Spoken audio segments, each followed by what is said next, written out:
നമസ്കാരം. കഴിഞ്ഞ ആഴ്ച ഞാൻ കേട്ട ഒരു വാർത്ത എനിക്ക് വലിയ സന്തോഷം നൽകി. MT വാസുദേവൻ നായരുടെ രണ്ടാം ഊഴം സിനിമയായി ഉടൻ പ്രഖ്യാപിക്കപ്പെടുന്നു എന്നായിരുന്നു ആ വാർത്ത.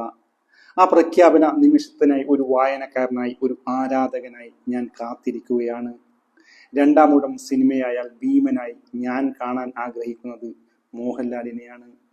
ഭീമന്റെ ശരീരബലം മാത്രമല്ല, ഒറ്റപ്പെടലും വേദനയും നിശബ്ദമായ കരച്ചിലും വാക്കുകളില്ലാതെ കണ്ണുകളിലൂടെ പറഞ്ഞു തരാൻ ലാലേട്ടനേക്കാൾ കഴിയുന്ന മറ്റൊരു നടൻ ഇല്ല.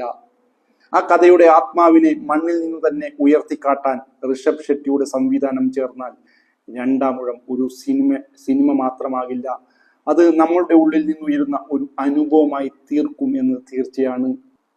മോഹൻലാൽ നായകനായി ഋഷഭ് ഷെട്ടി സംവിധാനം ചെയ്യുന്ന ആ ബ്രഹ്മാണ്ഡ ചിത്രത്തിനായി നമുക്ക് കാത്തിരിക്കാം. എത്രയും പെട്ടെന്ന് തന്നെ അത് സംഭവിക്കട്ടെ എന്ന് പ്രാർത്ഥിക്കുന്നു.